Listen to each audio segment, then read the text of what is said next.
मैंने half year के लिए मिल्क सब्सक्रिप्शन लिया था, पर मैंने सिर्फ 5 बार ही पिया। बाकी का सारा दूध पड़ोस वाली आंटी के पेट में गया। मैंने हिडन कैमरा इंस्टॉल किया। वो मास्क पहनकर चोरी करने आती थी। मैं जल्दी उठकर लेने जाता तो वो मुझसे भी पहले आ जाती थी। एंड में मुझे अपना अल्टीमेट ट्रम्प कार्ड खेलना पड़ा, कैश ऑन डिलीवरी। मुझे लगा अब सब सेट है, पर 7 दिन बाद सोसाइटी मैनेजर एकदम सीरियस शक्ल लेकर मेरे दरवाजे पर खड़ा था। उसने मुझे एक पेपर दिया जिस पर लिखे 4 वर्ड्स पढ़कर मैं वही फ्रीज हो गया। मैं इस सोसाइटी में शिफ्ट हुआ था 6 मंथ्स पहले, ताकि सुबह थोड़ा एक्स्ट्रा सो सकूं। मैंने फ्रेश मिल्क का सब्सक्रिप्शन ले लिया था। मिल्कमैन रोज सुबह 6 बजे से पहले मेरे डोर के बाहर मिल्क बॉक्स में दूध रख देता था। मेरा रूटीन 7:30 बजे उठने का था। फ्रेश होके जब मैं मिल्क बॉक्स खोलता तो वो खाली होता था। शुरू में मुझे लगा मिल्कमैन भूल गया होगा। मैंने कॉल करके पूछा तो उसने फुल कॉन्फिडेंस में बोला कि उसने डिलीवर कर दिया है। उसने बोला, टेंशन मत लो, मैं इस सोसाइटी में 3 ईयर से डिलीवरी कर रहा हूँ, कभी मिस्टेक नहीं हुई। शायद किसी पड़ोस के बच्चे ने मस्ती में उठा लिया होगा। पर नेक्स्ट डे भी मिल्क बॉक्स खाली था और थर्ड डे भी वही हाल था। अब मुझे गुस्सा आने लगा। लगातार 3 दिन ये नॉर्मल नहीं था। मैंने मिल्कमैन को बोला कि कल दूध रखने के बाद मुझे एक मैसेज ड्रॉप कर देना। उसने ओके बोला। फोर्थ डे सुबह मेरे फ़ोन की वाइब्रेशन से मेरी नींद खुली। 6 बजे से पहले ही मिल्कमैन का मैसेज आ गया था। मैं तुरंत उठा, डोर की तरफ भागा, दरवाज़ा खोला। मिल्क बॉक्स खाली था। बाहर का मोशन सेंसर लाइट अभी भी ऑन था और हवा में एक अजीब सी ठंडक थी जो अभी तक गायब नहीं हुई थी। इसका मतलब मैसेज आने और मेरे दरवाज़ा खोलने के इन कुछ सेकंड्स के बीच किसी ने दूध चुरा लिया था। भाई कौन इतना बोर्ड है, और वो भी रोज़ाना। मैंने एक कैमरा लगाने का डिसाइड किया, ऑनलाइन ऑर्डर किया और नेक्स्ट डे डिलीवरी आ गई। मैंने कैमरा डोर के ऊपर वाले कॉर्नर में ऐसी हिडन जगह पर लगाया जहां से मेरे और सामने वाले घर का एरिया एकदम क्लियर कैप्चर हो सके। मैंने फ़ोन ऐप से कनेक्ट किया, मोशन डिटेक्शन, अलर्ट ऑन किया। ये सब करके मुझे थोड़ा सुकून मिला। मुझे देखना था कि आखिर कौन सा प्लेयर है जो मेरे एक बॉटल दूध के लिए इतना ऑब्सेस्ड है। फिफ्थ डे सुबह ठीक 5:50 पर फ़ोन वाइब्रेट हुआ। मोशन डिटेक्शन का पुश नोटिफिकेशन था। मैंने तुरंत ऐप खोला। लाइव फीड में एक फिगर दिखी। वो काफ़ी फेमिलियर थी। वो मेरी पड़ोस वाली वांग आंटी थी, जो रिटायर्ड हैं और नॉर्मली काफ़ी हेल्पफुल रहती हैं। जब मैं नया शिफ्ट हुआ था, उसने मुझे डम्पलिंग्स का प्लेट दिया था और एक यंग लड़के को देखकर हमेशा मेरा हाल चाल पूछती थी। शाओली, काम में बिजी हो पर हेल्थ का ध्यान रखना। शाओली, कोई गर्लफ्रेंड बनी या नहीं? मैंने सपने में भी नहीं सोचा था कि वो ये होगी। वीडियो में उसने नाइट सूट पहना था, बाल बिखरे हुए थे और फेस पर एक बड़ा सा ब्लू मास्क था जिसने उसका आधा चेहरा कवर कर रखा था। वो मेरे डोर तक आई, फुल प्रो तरीके से मेरा मिल्क बॉक्स खोला, इधर उधर देखा, फिर अंदर से दूध निकाला और तेजी से मुड़कर अपने घर घुस गई। पूरा प्रोसेस 10 सेकंड से भी कम का था। मैं फोन स्क्रीन देखता रह गया। मेरा दिमाग सुन्न पड़ गया था। क्या सच में वो थी? मैंने वीडियो रिवाइंड किया। ऐसा लग रहा था जैसे उसे कैमरा की लोकेशन पता हो। उसने जानबूझकर इधर नहीं देखा। मास्क भी छुपाने के लिए पहना था। उसे पता था कि यह चोरी है। मेरे अंदर एक अजीब सा गुस्सा उठा। मैं तुम्हें एक केयरिंग एल्डर समझता था और तुम मुझे बेवकूफ बना रही हो। एक बॉटल दूध की कीमत ही क्या है? पर यह बात मैं हजम नहीं कर पा रहा था। मैंने वीडियो सेव कर लिया। प्रूफ मेरे पास था, पर डायरेक्ट जाकर कन्फ्रंट करने में मैं थोड़ा हेजिटेट कर रहा था। आखिर पड़ोसी हैं, झगड़ा हो जाएगा। आगे चल के रोज मिलना होगा, कितना ऑकवर्ड होगा। और वो ओल्ड भी हैं। अगर मेरी बात सुन के उन्हें हार्ट अटैक आ गया तो? मैंने उसे एक लास्ट चांस देने का सोचा। मैं उससे भी पहले उठने का प्लान बनाया। नेक्स्ट डे मैंने 5:30 का अलार्म लगाया। सूरज निकलने से पहले ही मैं उठ गया। लाइट ऑन नहीं की, चुपचाप डोर के पास गया। पीप हॉल से बाहर देखा। कॉरिडोर में घुप अंधेरा था। सिर्फ डोर इमरजेंसी एग्जिट की ग्रीन लाइट हल्की सी चमक रही थी। मैं पेशेंस से वेट करने लगा। 5:45 पर मुझे मिल्कमैन के फेमिलियर फुटस्टेप्स और ग्लास बॉटल्स के टकराने की क्लियर आवाज आई। कॉरिडोर में आवाज एकदम साफ आ रही थी। मिल्कमैन मेरे डोर पर रुका। मिल्क बॉक्स खोला, दूध रखा, बंद किया और फिर नेक्स्ट हाउस की तरफ चल पड़ा। मैंने उसके फुटस्टेप्स दूर जाने का वेट किया। दिल में 10 तक गिनती गिनी और फिर मैंने झटके से दरवाज़ा खोला। बाहर कोई नहीं था। मिल्क बॉक्स भी खाली था। मैं वही शॉक में खड़ा रह गया। मैं लगातार पीप होल से देख रहा था। किसी को आते हुए नहीं देखा। मैंने तुरंत फ़ोन चेक किया। कैमरा ऐप में कोई मोशन अलर्ट नहीं था। मैंने बार बार सेटिंग्स चेक की। सब सही था। मैंने उस टाइम का फुटेज निकाला। स्क्रीन पर पूरा अंधेरा था, कुछ नहीं दिखा। मुझे समझ आ गया, उसे मेरे यहाँ के कैमरा का एंगल पता है। वो दूसरी साइड की स्टेयर्स से आई, स्क्वाट करके कैमरा के ब्लाइंड स्पॉट में रहते हुए बिना आवाज़ किए दूध ले गई। मुझे तो शक होने लगा कि कहीं वो स्टेयर्स के कॉर्नर पर छुप के वेट ही नहीं कर रही थी। जैसे ही मिल्कमैन गया, उसने तुरंत एक्शन लिया, इसीलिए मेरे दरवाज़ा खोलने से पहले ही उसने काम ख़त्म कर दिया। मुझे एक सर्द महसूस हुई। ये सिर्फ छोटी चोरी नहीं थी, ये एक टॉक्सिक ऑब्सेशन था। उसने इस एक बॉटल दूध के लिए फुल माइंड गेम खेला, टाइम कैलकुलेट किया, रूट प्लान किया। शायद मेरा शेड्यूल भी उसे पता था। मैं एक डेली ओवरटाइम करने वाला यंग गाई कैसे बीट कर सकता था एक रिटायर्ड आंटी को जिसने अपना सारा दिमाग इस पर लगा रखा था। शाम को ऑफिस से आते वक्त लिफ्ट में मेरी उससे टक्कर हो गई। वो फुल स्माइल के साथ मुझे हेलो बोल रही थी, एकदम केयरिंग लुक में। हाथ में सब्जियों का बास्केट था। मैंने खुद को फोर्स करके एक फेक स्माइल दी। वो मुझे देख रही थी, उसकी आंखों में एक एल्डर का प्यार था।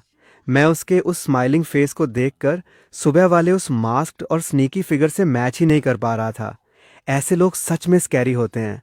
मैंने उसके साथ माइंड गेम्स खेलना ड्रॉप करने का सोचा, डायरेक्ट फाइट करने का सोचा, पर फिर लगा ये सही नहीं होगा। अगर वो जमीन पर गिर के रोने धोने और नाटक करने लगी तो मैं फंस जाऊंगा। पुलिस बुलाऊं? एक बॉटल दूध के लिए पुलिस आएगी तो बस कॉम्प्रोमाइज ही करवाएगी। मैंने बहुत सोचा। मेरा गोल ये प्रूव करना नहीं था कि उसने चोरी की। मैं बस अपने पैसे का दूध पीना चाहता था। अगर उसका टारगेट मिल्क बॉक्स में रखा दूध है तो मैं मिल्क बॉक्स को ही खाली कर दूंगा। मैंने फ़ोन निकाला, मिल्क कंपनी के कस्टमर केयर का नंबर डायल किया। मेरे पास एक और आइडिया था जो कि मेरा आखिरी ऑप्शन था। मैंने एग्जीक्यूटिव को बोला कि मुझे अपना डिलीवरी मेथड चेंज करना है।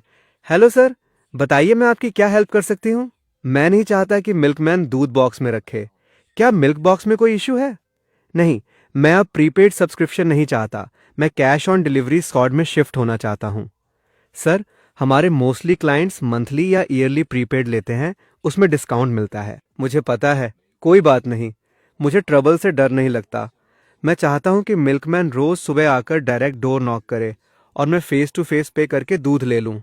सर, ऐसा करने से आपको रोज चेंज रखना पड़ेगा और मिल्कमैन सुबह बहुत बिजी होता है। वो फिक्स टाइम पर डोर नॉक नहीं कर पाएगा। No problem, I accept. कोई भी अप्रॉक्स टाइम चलेगा। 6 से 6:30 के बीच मैं घर पर वेट करूंगा। इस एक ग्लास दूध के लिए मैं जल्दी उठने को रेडी हूँ। ठीक है सर, मैंने नोट कर लिया है। कल से हम आपको स्कॉडी सर्विस प्रोवाइड करेंगे, पर डिलीवरी पेमेंट। थैंक्स। मैंने कॉल कट की। मेरे दिल का बोझ हल्का हो गया। मैंने एक्सेप्ट कर लिया कि मैं हार गया। मैं एक ऐसी कैलकुलेटेड चोर से नहीं जीत सकता। मुझे अपने दूध को प्रोटेक्ट करने के लिए ये सबसे बेसिक पर सबसे इफेक्टिव तरीका यूज करना पड़ा। सीओडी वो मिल्कमैन के हाथ से तो छीन नहीं सकती और ना ही मेरे लिए पे कर सकती है। ये सोचकर मुझे कल सुबह का थोड़ा वेट था। मैं इमेजिन कर रहा था कि वोंग आंटी रोज की तरह चुपके से मेरे मिल्क बॉक्स के पास आएगी और उसे खाली मिलेगा। उसके एक्सप्रेशंस कैसे होंगे, डिसअपॉइंटेड या गुस्सा? कहीं वो ये तो नहीं सोचेगी कि मिल्कमैन भूल गया।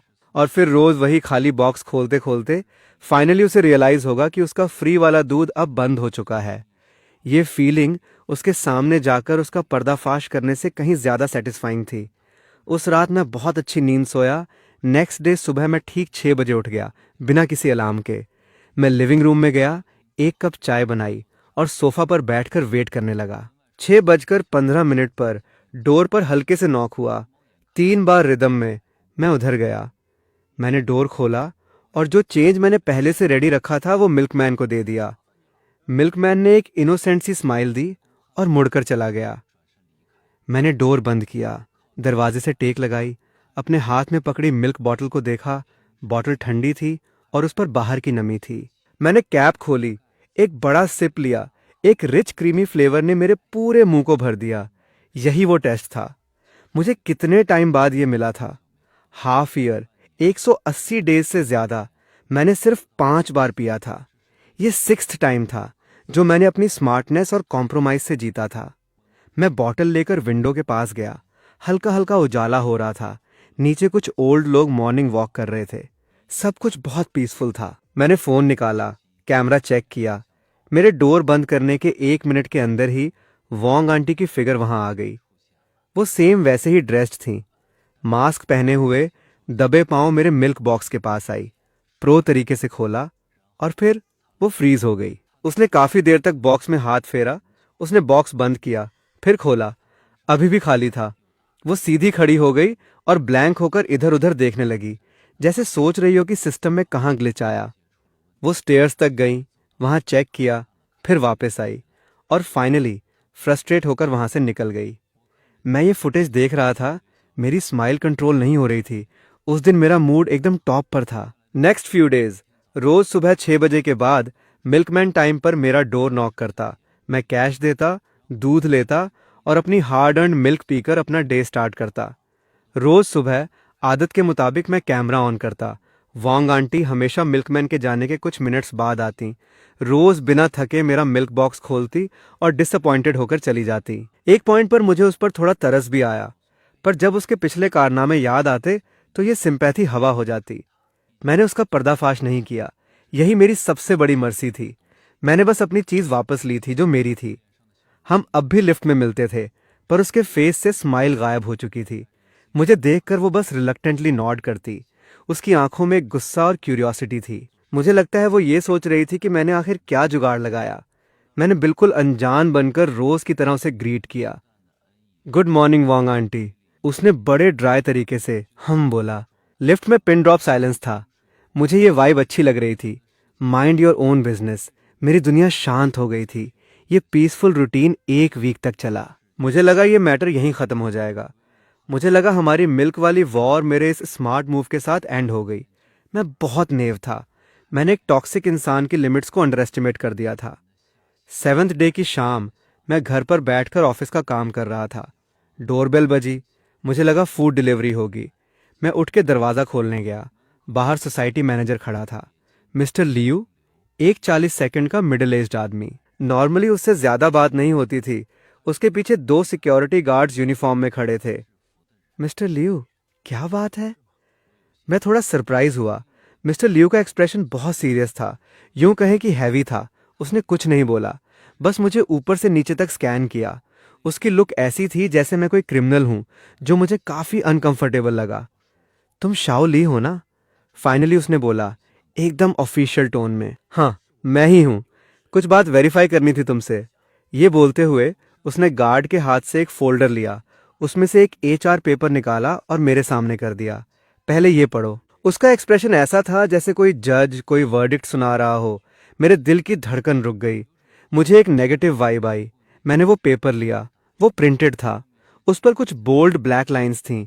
हेडिंग लिखी थी, पड़ोसी मिस्टर ली से मेंटल हैरासमेंट कॉम्पेंसेशन की डिमांड का एप्लीकेशन। मिस्टर ली यानी मैं, एप्लीकेंट वांग यानी मेरी पड़ोस वाली वांग आंटी। मैं सुन पड़ गया। मेंटल हैरासमेंट कॉम्पेंसेशन, वो मुझसे पैसे क्यों मांग रही है? मैंने आगे रीजन पढ़ना स्टार्ट किया। जब मैंने एंड में हाथ से लिखे हुए उन 4 वर्ड्स को देखा जो पेपर को चीर कर बाहर आ रहे थे, मुझे लगा मेरे जिस्म का खून जम गया है, जैसे मुझे लाइटनिंग लग गई हो। मैं वही स्टैच्यू बन गया। वो 4 वर्ड्स थे, मेरा राशन बंद किया। मैं उस पेपर को पकड़े हुए था। मेरे हाथ कांपने लगे थे। ये मेरी लाइफ का सबसे एब्सर्ड और रिडिकुलस इल्जाम था। मैंने पूरा एप्लीकेशन ध्यान से पढ़ा। कंटेंट एकदम इमोशनल और रोने वाले स्टाइल में लिखा था। वांग आंटी ने एप्लीकेशन में लिखा था कि वो एक अकेली और बेसहारा रिटायर्ड ओल्ड लेडी हैं। 6 मंथ्स पहले उन्होंने नोटिस किया कि पड़ोस के मिल्क बॉक्स में रोज एक चैरिटी वाला दूध आता था। उन्हें लगा ये सोसाइटी का कोई स्पेशल वेलफेयर स्कीम है, या कोई यंग लड़का ज्यादा ऑर्डर करके शेयर कर रहा है। फूड वेस्ट ना हो इस प्रिंसिपल के अंडर वो रोज उसे डिस्पोज करने में हेल्प करती थी। उनका कहना था कि पिछले हाफ ईयर से ये बॉटल उनकी अकेली न्यूट्रिशन सोर्स बन गई थी और उनकी ओल्ड एज लाइफ का मेंटल सपोर्ट सिस्टम थी। पर ठीक 1 वीक पहले इस यंग लड़के यानी मैंने बिना किसी रहम के मैलिश चली इस चैरिटी सप्लाई को कट ऑफ कर दिया, जिसकी वजह से 1 वीक तक उन्हें प्रॉपर प्रोटीन नहीं मिला। वो मेंटली डिस्टर्ब हो गई, भूख मर गई और रात को नींद नहीं आ रही।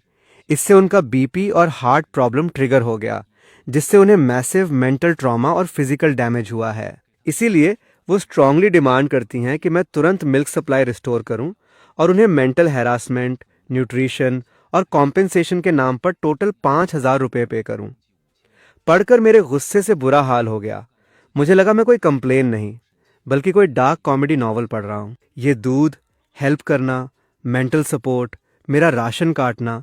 एक इंसान इतना शेमलेस कैसे हो सकता है? चोरी को इतने प्रीमियम और कॉन्फिडेंट तरीके से जस्टिफाई करना। मैंने कुछ बोलने के लिए मुंह खोला, पर मेरी आवाज ड्राई हो गई थी। तुमने पूरा पढ़ लिया? ये बहुत फनी है। उसने मेरा दूध चुराया और अब उल्टा मुझ पर केस कर रही है। मैंने अपने हाथ का पेपर ऊपर उठाया। शाओली, तुम गुस्सा मत हो। वांग आंटी का कहना है कि उन्हें नहीं पता था ये तुम्हारा ऑर्डर है। उन्हें लगा ये सोसाइटी का वेलफेयर है। पता था? उसने मास्क पहना था, कैमरा से छुप के चोरी की। क्या उसे नहीं पता होगा? कैमरा? मिस्टर लियो थोड़ा शॉक हुआ। हाँ, हिडन कैम। मेरे पास प्रूफ है। रोज की फुटेज मेरे पास सेव है। शाओली, ये मैटर अभी अर्जेंट नहीं है। अर्जेंट क्यों नहीं है? ये तो फॉल्स केस है। हम आज यहाँ ये डिसाइड करने नहीं आए कि कौन सही है या गलत। हम यहाँ मेडिएशन के लिए आए हैं। मिस्टर लियो का टोन थोड़ा सॉफ्ट हुआ। वांग आंटी ओल्ड हैं, काफ़ी इमोशनल हैं। उन्होंने बोला है कि अगर तुमने सप्लाई वापस नहीं की तो वो तुम्हारे ऑफिस में हंगामा करेंगी या बिल्डिंग से जंप कर लेंगी। मेरा पूरा बदन कांप गया। ये थ्रेट थी, एकदम नेकेड थ्रेट। पड़ोसी हैं, इतना टॉक्सिक माहौल नहीं बनाना चाहिए। देखो, ऐसा करते हैं, वांग आंटी को हम हैंडल कर लेंगे। तुम थोड़ा सॉफ्ट कॉर्नर दिखा दो, आखिर बड़ी उम्र की हैं। मैं सॉफ्ट कैसे दिखाऊं? मैं उसे पैसे दूं या उसे मेरा दूध चुराने दूं? मुझे लग रहा था मेरे कोर वैल्यूज को जमीन पर रगड़ा जा रहा है। तुम एक अच्छा जेस्चर समझकर रोज एक एक्स्ट्रा बॉटल ऑर्डर करके वांग आंटी को दे दिया करो। क्यों भाई? बस ऐसे ही रिस्पेक्ट फॉर एल्डर्स वाला रूल समझ लो। एक बॉटल 7 रुपए की है। महीने का 200 का खर्चा पैसे दे के शांति ले लो। सही बात है ना? मैं मिस्टर लियो का वो पीस मेकर वाला फेस देख रहा था। मुझे अचानक समझ आ गया, वो यहाँ जस्टिस देने नहीं आया, वो बस सिचुएशन को कंट्रोल करने आया है। वांग आंटी एक अनस्टेबल एलिमेंट है, एक प्रॉब्लम है, और मैं एक लॉजिकल कॉम्प्रोमाइज करने वाला यंग गाई हूँ। इसीलिए वो मेरी सैक्रिफाइस करके इस प्रॉब्लम को सॉल्व करना चाहता है, क्योंकि इसमें कॉस्ट सबसे कम है। मेरे अंदर एक बहुत बड़ा सैडनेस और गुस्सा उठा। इस दुनिया में वो नहीं जीतता जिसके पास लॉजिक है, बल्कि वो जीतता है जो ज्यादा शेमलेस है और जो लिमिट्स क्रॉस करने को रेडी हैं। मैंने एक डीप ब्रेथ ली और खुद को फोर्स किया कि शांत रहूं। मैं मिस्टर लियो की आंखों में देखकर एक एक वर्ड बोला। समझ गया ना? ठीक है। टाइम क्या है? 10 बजे। मिस्टर लियो को लगा नहीं था कि मैं इतनी जल्दी मान जाऊंगा। उसके फेस पर एक रिलीफ आया। कल सुबह 10 बजे सोसाइटी क्लब हाउस में, वहां सोसाइटी के मेडिएटर्स भी होंगे। मैं टाइम पर पहुंच जाऊंगा। मिस्टर लियो सेटिस्फाई होकर चला गया। मैंने डोर बंद किया। ठंडे दरवाजे से टेक लगाते हुए मैं धीरे से जमीन पर स्लाइड होकर बैठ गया। मैं अपने हाथ के उस HR पेपर को देख रहा था। मेरा राशन बंद किया। ये 4 वर्ड्स किसी वेनमस स्नेक की तरह मेरे दिमाग में घुस गए। मैं हंसने लगा, इतना हंसा कि मेरी आंखों से आंसू निकल आए। खेलना है ना? मैं तुम्हारे साथ एंड तक खेलूंगा। मैंने पूरी रात प्रिपरेशन की। ये सिर्फ दूध की वॉर नहीं थी, ये मेरी सेल्फ रेस्पेक्ट और बाउंड्रीज को बचाने की फाइट थी। मैं हार नहीं सकता था। सबसे पहले मैंने पिछले हाफ ईयर के सारे मिल्क ऑर्डर्स और पेमेंट रिसीट्स एक्सपोर्ट किए। प्रिंट निकालकर एक फाइल बनाई। टोटल 180 डेज, एक भी डेज मिस नहीं हुआ। ये मेरा फिजिकल प्रूफ था। फिर मैंने कैमरा से वांग आंटी की चोरी की सारी वीडियोस डाउनलोड करके लैपटॉप में डाल ली। शुरू में बिना मास्क के, फिर मास्क पहनकर, और फिर कैमरा के ब्लाइंड स्पॉट से बचते हुए हर एक क्लिप को मैंने एडिट किया, डेट और टाइम के हिसाब से सीक्वेंस में लगाया और एक 10 मिनट लॉन्ग डॉक्यूमेंट्री बना दी। मैंने इस वीडियो को एक स्पेशल नाम भी दिया, एक प्रो चोर का सेल्फ इंप्रूवमेंट, और एक पेन ड्राइव रेडी की जिसमें मैंने सारा डेटा डाल दिया। उसके बाद मैंने मिल्क कंपनी के केयर को कॉल किया। मैंने पूछा कि क्या वो कल मेरे साथ सोसाइटी में एक स्टाफ भेज सकते हैं, ताकि वो प्रूव कर सके कि मेरा सब्सक्रिप्शन और पेमेंट मोड चेंज हुआ है। केयर वाले ने पहले मना कर दिया, पर जब मैंने हिंट दिया कि अगर उनकी सर्विस में फ्लॉ है, जैसे क्लाइंट की प्रॉपर्टी प्रोटेक्ट ना करना, तो मैं मीडिया में जाऊंगा, तो वो मान गए। उन्होंने उसी मिल्कमैन को उसकी आईडी के साथ भेजने का प्रॉमिस किया। एंड में मैंने इंटरनेट पर टॉक्सिक लोगों और सोसाइटी डिस्प्यूट्स के बहुत सारे केसेस पढ़े। मैंने सीखा कि मेडिएशन में कैसे शांत रहना है, फैक्ट्स को कैसे सॉलिड प्रूफ के साथ रखना है, सामने वाले के इमोशनल ड्रामा में कैसे नहीं आना। मैंने कल की मीटिंग के लिए अपने दिमाग में एक फुल मॉक ड्रिल भी की। मैंने इमेजिन किया कि वांग आंटी क्या क्या नाटक कर सकती है। रोना, बीमार होने का ड्रामा, जमीन पर लौटना, उल्टा इल्जाम लगाना, और हर एक नाटक के लिए मेरे पास काउंटर स्ट्रैटेजी थी। मैं उसे ये समझाना चाहता था कि यंग लोग इजी टारगेट नहीं होते, और लॉजिकल होना मतलब वीक होना नहीं होता। ये सब करके सुबह हो गई। मैं पूरी रात नहीं सोया, पर मेरा एनर्जी लेवल बहुत हाई था। मैंने शॉवर लिया, एक शार्प और क्लीन आउटफिट पहना, मिरर में देखा। मेरी आंखें रेड ज़रूर थीं, पर उनमें एक अलग ही चमक थी। मैंने खुद से कहा, डर मत, तुम अकेले नहीं लड़ रहे, तुम्हारे पीछे लॉजिक और जस्टिस खड़े हैं। सुबह 9:50 पर मैं अपनी फाइल लेकर सोसाइटी क्लब हाउस में घुसा। वहाँ काफ़ी लोग बैठे थे। सेंटर में एक लंबी टेबल थी। एक साइड वॉन्ग आंटी बैठी थी, उसके बगल में एक मिडिल एज्ड औरत थी जो शायद उसकी बेटी थी। दूसरी साइड 2 यूनिफॉर्म सोसाइटी मीडिएटर्स थे। मिस्टर लियू भी वहाँ मीडिएटर्स के पास बैठा था और आसपास कुछ गॉसिप करने वाले नेबर्स भी थे। मेरे ऑन्टर करते ही सबकी नज़रें मुझ पर थीं। वांग आंटी ने मुझे देखते ही अपना नाटक स्टार्ट कर दिया। उसने रुमाल से अपना चेस्ट कवर किया, जैसे उसे सांस नहीं आ रही हो। उसकी बेटी ने मुझे ऐसा घूरा जैसे आंखों से काट देगी। मीडिएटर ने कुछ बोलना स्टार्ट किया। मैंने चेयर खिसकाई, टेबल के दूसरे एंड पर बैठ गया, फाइल टेबल पर रखी। मिल्कमैन अभी नहीं आया था, मुझे उसका वेट करना था। मीडिएटर ने अपना गला साफ किया। वांग आंटी की बेटी ने उसे सपोर्ट किया और सबसे पहले एक बहुत तेज और शार्प आवाज में बोली, मेरी माँ की डिमांड बहुत सिंपल है। वो एक ओल्ड लेडी हैं, हेल्थ अच्छी नहीं है, बस सुबह एक ग्लास गर्म दूध पीती थी ताकि स्ट्रेंथ मिले। पर इस यंग लड़के ने, जो काफ़ी क्रूअल है, अचानक सप्लाई बंद कर दी। पिछले 1 वीक से मेरी माँ ठीक से खा नहीं पा रही, सो नहीं पा रही। उनका बीपी बढ़ गया है। हम डिमांड करते हैं कि ये कॉम्पेंसेशन दे, 5,000 रुपये मेंटल हैरासमेंट के, 1 रुपया कम नहीं, और तुरंत दूध वापस स्टार्ट करे। पूरे रूम में पिन ड्रॉप साइलेंस था। सब मुझे देख रहे थे। कुछ पड़ोसी आपस में फुसफुसा रहे थे।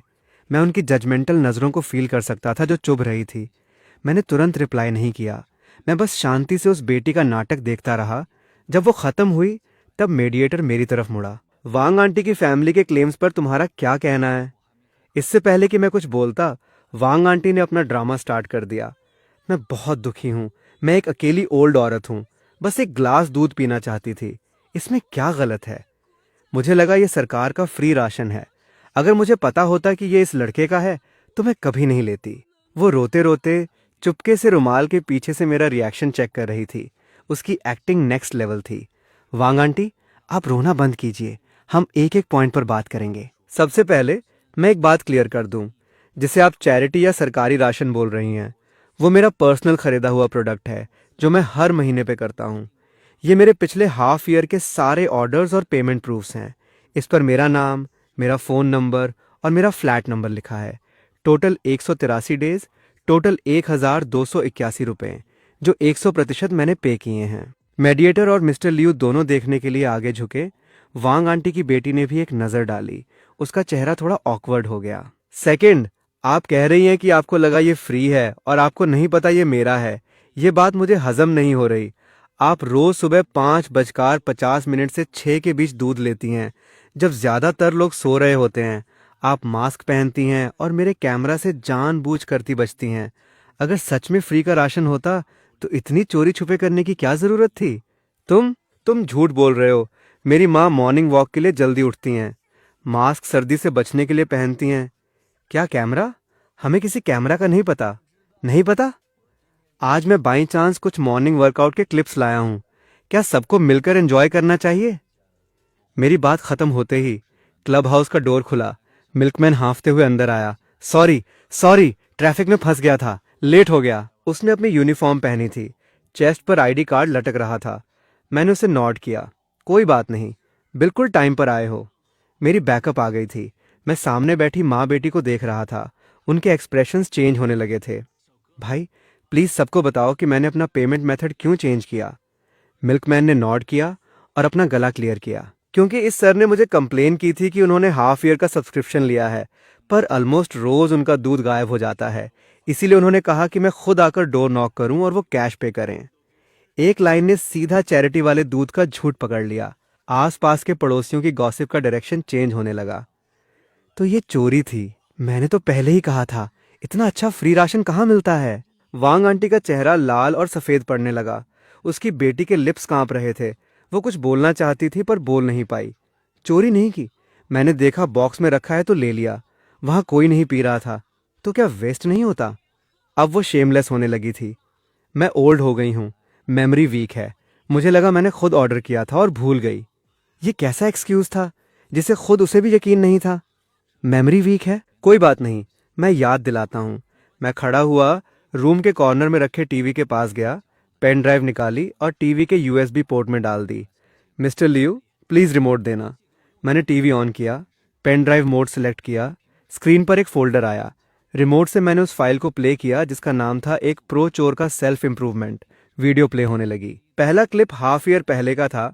बिना मास्क वाली वांग आंटी स्नीक करती हुई मेरे डोर पर आई, दूध निकाला और तेजी से भाग गई। दूसरा क्लिप कुछ दिन बाद का, उसने मास्क पहनना स्टार्ट कर दिया। तीसरा क्लिप 1 महीने बाद का, जब मैंने नया कैमरा लगाया, वो दूसरी स्टेयर्स से एक बहुत ही अजीब और फनी स्क्वाट पोजीशन में रेंगते हुए आई। परफेक्टली मेन कैमरा एंगल को डॉज किया, सिर्फ उसका बैक कैप्चर हुआ। एक के बाद एक क्लिप, टाइम और डेट सब एकदम क्लियर नीचे लिखे थे। पूरे रूम में सिर्फ वीडियो की हल्की आवाज आ रही थी, सब स्क्रीन को घूर रहे थे। गॉसिप करने वाले पड़ोसियों के मुंह खुले के खुले रह गए। मीडिएटर्स का एक्सप्रेशन सीरियस से शॉक में बदल गया। मिस्टर लियो के माथे पर पसीना आने लगा। वांग आंटी और उसकी बेटी का चेहरा कागज की तरह सफेद पड़ गया था। वांग आंटी का बैलेंस बिगड़ने लगा। उसकी बेटी ने तुरंत उसे पकड़ लिया।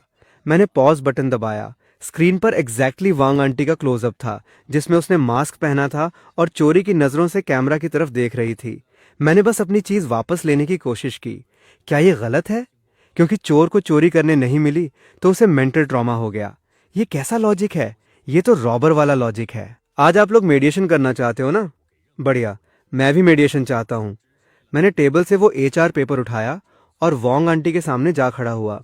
कॉम्पेंसेशन ठीक है, पिछले हाफ ईयर की 183 बॉटल्स के 1281 रुपये पहले मुझे वापस दो। और मेंटल हैरासमेंट। मैं रोज सुबह उठता था तो ये सोचता था कि चोर से कैसे बचूं, ना कि अपना दिन कैसे स्टार्ट करूं। दूध न मिलने की वजह से मेरी जॉब पर लेट होने का जो सैलरी कट हुआ, उसका कॉम्पेंसेशन कौन देगा?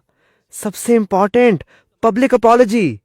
सोसाइटी के व्हाट्सएप ग्रुप में, नोटिस बोर्ड पर, सबके सामने मुझसे माफी मांगो, अपनी चोरी एक्सेप्ट करो और मेरी रेपुटेशन वापस करो।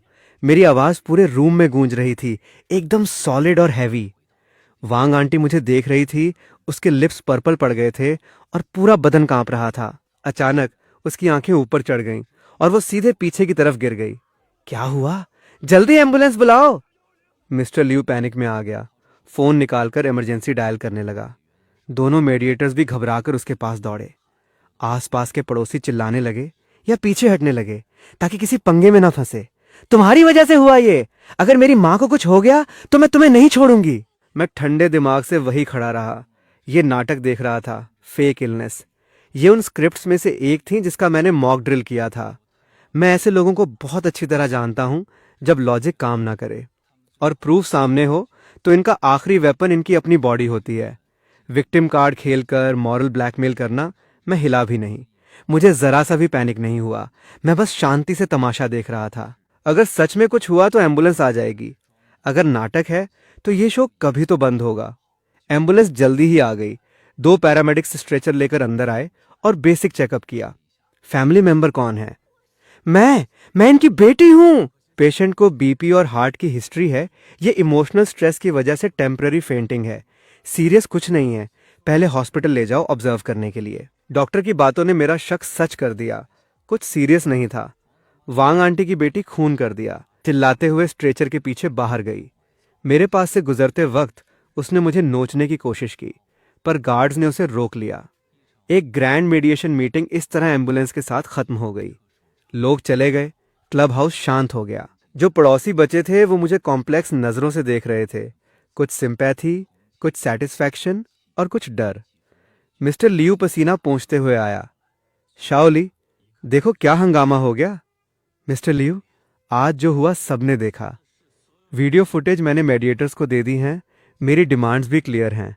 1, मेरे दूध के पैसे वापस। 2, पब्लिक रिटन अपॉलजी। अगर ये दोनों नहीं हुए तो कोर्ट में मिलते हैं। नहीं नहीं नहीं, इतना आगे मत जाओ। पड़ोसी हैं, जरूरत नहीं है। सच में जरूरत नहीं है। जरूरत है या नहीं, ये मैं डिसाइड नहीं करूंगा। ये चोर और फॉल्स केस करने वाली डिसाइड करेगी। मैंने अपनी फाइल और पेन ड्राइव पैक की और मुड़कर चला गया। मैं इन लोगों से एक वर्ड और नहीं बोलना चाहता था। मेरा स्टैंड एकदम क्लियर था। ये वॉर उस दिन से ही नो रिटर्न पॉइंट पर थी जब उसने ये रिडिकुलस एप्लीकेशन सबमिट की थी। या तो मैं या वो। मैं घर पहुंचा, खुद को सोफा पर पटक दिया। मेरा टाइट दिमाग फाइनली रिलैक्स हुआ और एक थकान सी फील हुई। मुझे नहीं पता था आगे क्या होगा। वो शायद और नाटक करेंगी या शायद हार मान लेंगी। पर जो भी हो, मैंने जो करना था वो किया। मैंने अपनी बाउंड्री प्रोटेक्ट की। शाम को मुझे एक अननोन नंबर से कॉल आया। हेलो, क्या मैं मिस्टर ली से बात कर रहा हूँ? हाँ, कौन? मैं वांग आंटी का बेटा हूँ। मेरा नाम झांग वेई है। मैं अभी out of station business trip से वापस आया हूँ। मुझे इसके बारे में पता चला। उसकी आवाज़ में बहुत गिल्ट था। Mister Lee, I am sorry. सच में बहुत बहुत सॉरी।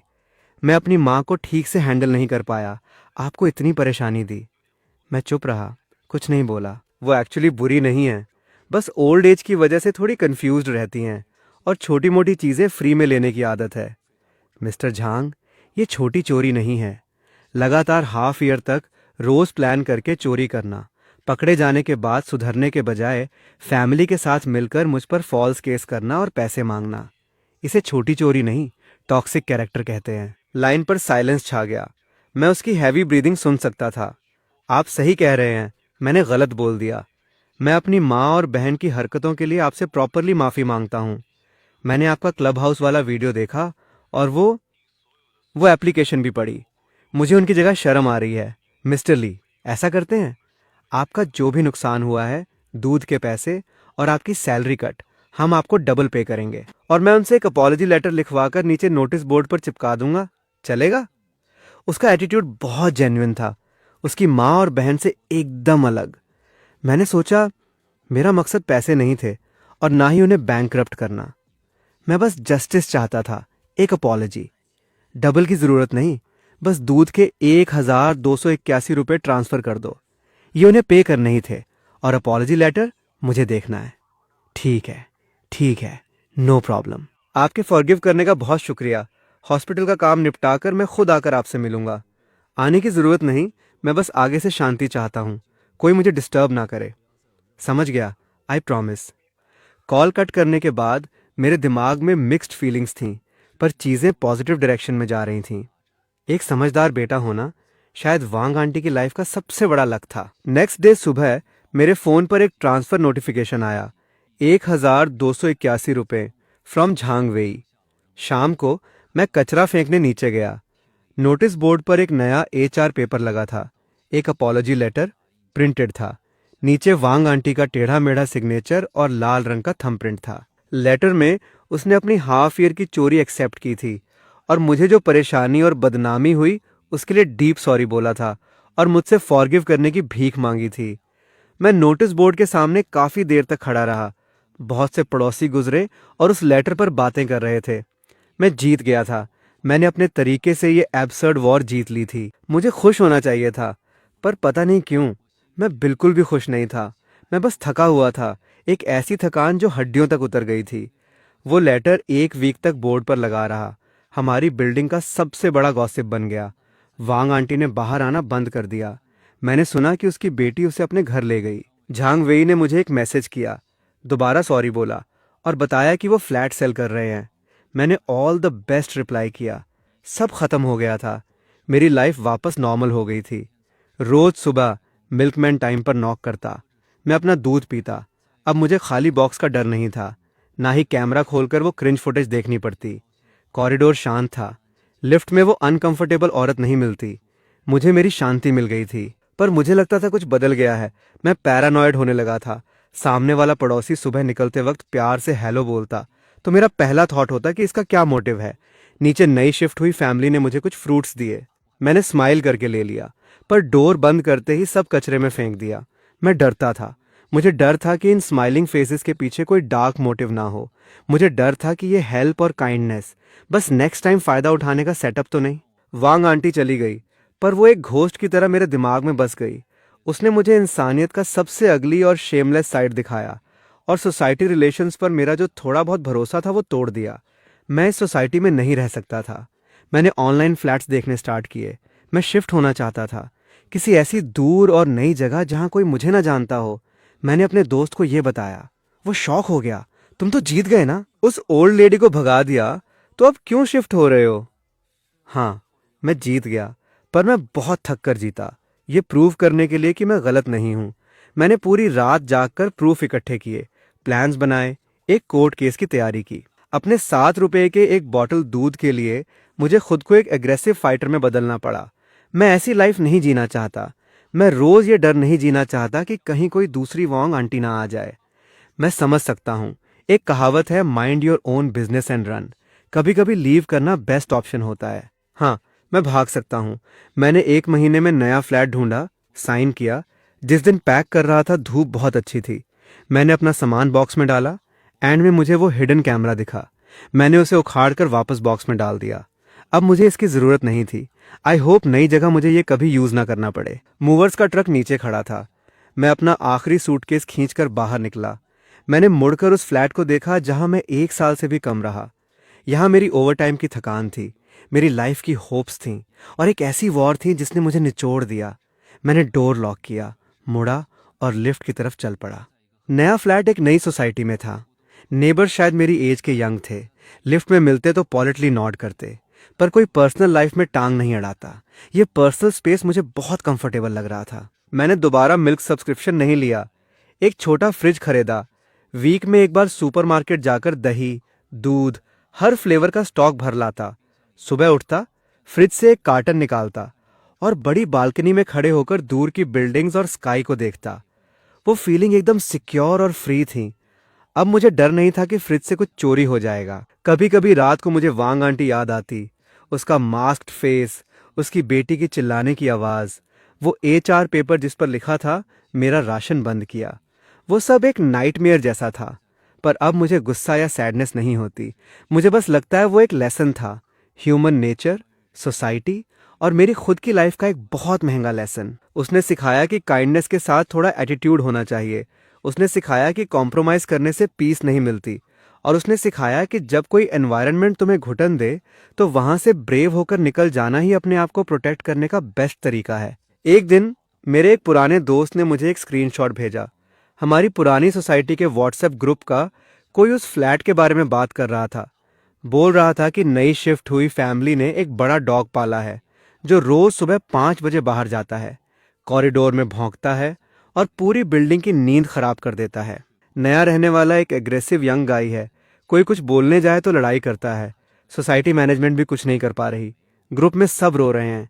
किसी ने लिखा, सच में पुराने वाले शाओ ली की याद आती है, कितना शांत और अच्छा लड़का था। नीचे बहुत लोगों ने एग्री किया। मैं चैट देखकर मुस्कुराया और फोन बंद कर दिया। बाहर धूप एकदम परफेक्ट थी। मैंने अपना आखिरी सिप दही का पिया और पास के पार्क में वॉक के लिए उठा। नीचे चेरी ब्लॉसम्स खिल गए थे। मैं उन्हें देखना जाना चाहता था। मेरी लाइफ का नया चैप्टर स्टार्ट होने का टाइम आ गया था।